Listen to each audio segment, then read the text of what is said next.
Hello friends, अस्सलाम वालेकुम। कैसे हैं आप सब लोग? उम्मीद करती हूँ कि आप सब खैरियत से होंगे। शुक्र अल्हम्दुलिल्लाह, हम सब भी अच्छे हैं। आज रमज़ान का 30वां रोज़ा है। बस ईद अब आने को ही है। बस आप लोगों से माज़रत चाहती हूँ कि 2 से 3 दिन हो चुके हैं कि मैं आप लोगों के लिए कोई वीडियो अपलोड नहीं कर पा रही थी। शायद मेरी आवाज़ से आप लोगों को समझ में आ रहा होगा, थोड़ी-सी तबीयत ख़राब थी और प्लस मेरी आँखों में थोड़ी-सी प्रॉब्लम हो गई थी, जिसकी वजह से मुझे डॉक्टर ने मोबाइल स्क्रीन को थोड़ा अवॉइड करने के लिए कहा था, जिसकी वजह से मैं एडिटिंग या वॉइस ओवर नहीं कर पा रही थी, जो मैं उसके बगैर मैं वीडियो अपलोड नहीं कर पा रही थी। बस अभी शुक्र है अल्लाह का कि अब सब कुछ ठीक है। तो बस अब आज से बराबर से मैं आप लोगों के लिए वीडियो अपलोड किया करूँगी।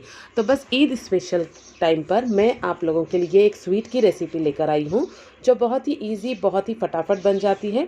शीर खुरमा तो हम बनाएंगे ही, लेकिन उसके अलावा भी हम कुछ स्वीट बनाते हैं। तो बस वैसी ही एक ईज़ी रेसिपी आप लोगों के साथ शेयर करने आ गई हूँ। तसुस किचन में आप लोगों का एक बार फिर स्वागत है। तो चलिए शुरू करते हैं।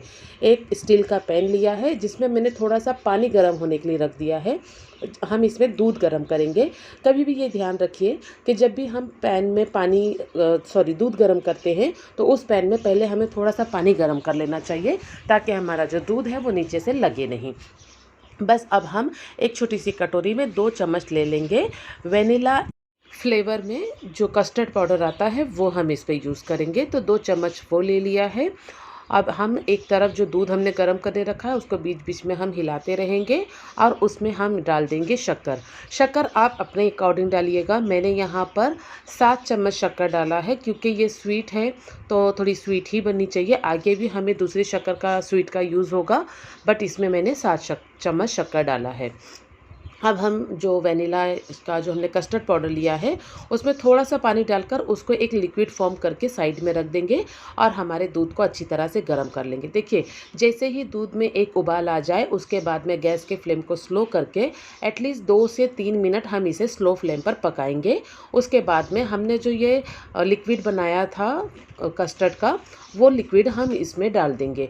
आराम से हिलाते हुए डालिएगा, एक साथ में मत डाल दीजिएगा, धीरे-धीरे एक डालते हुए हिलाते रहिएगा। बस उसको अच्छी तरह से अब हमें 2 से 3 मिनट पकाना है। उसमें एक उबाल आ जाए तो उसके बाद में 2-3 मिनट पकाएंगे, उसको साइड में रख देंगे। हमें उसे बहुत ज़्यादा ठंडा नहीं करना है, बट साइड में रख देंगे, तब तक हम दूसरी तैयारी करते हैं।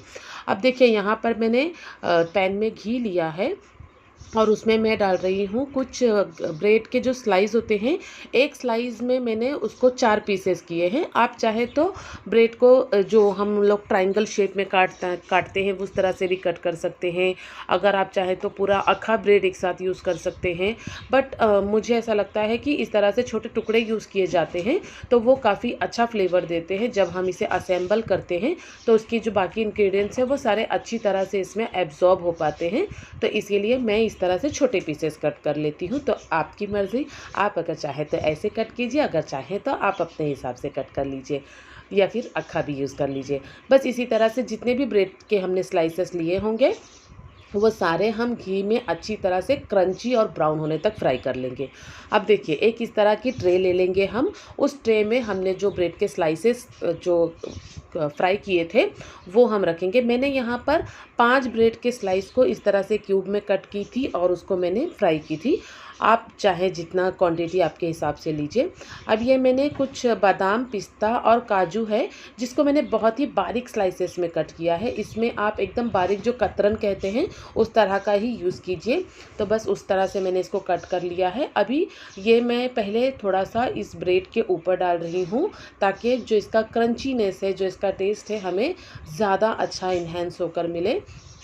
तो इसको डालने के बाद में हमने जो दूध जो तैयार किया था कस्टर्ड वाला, वो दूध अभी बहुत ठंडा नहीं है, लेकिन थोड़ा सा ठंडा हुआ है। उसमें कुछ मलाई भी जमी होगी, तो उसको सारा ही हम इसमें डाल देंगे।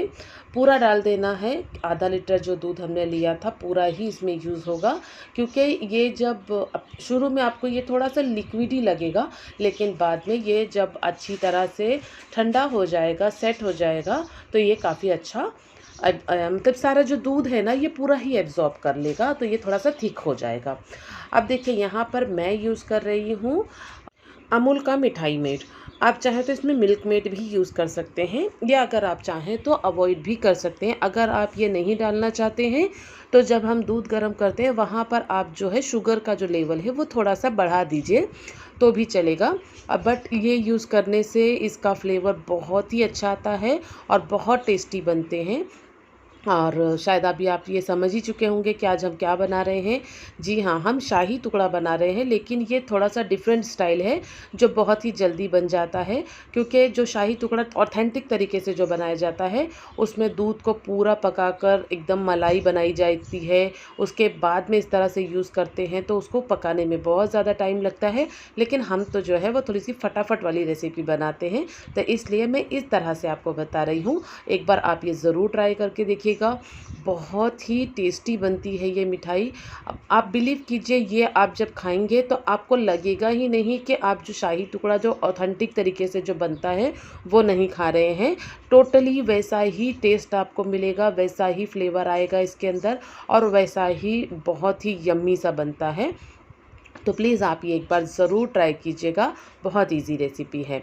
तो बस इस तरह से हम अच्छी तरह से पूरे चारों तरफ वो जो मिठाई मेड है वो अच्छी तरह से इसमें डाल देंगे। अब हम ऊपर से जो हमारी कतरन है काजू बादाम पिस्ता की, वो इस पर फिर से डाल देंगे।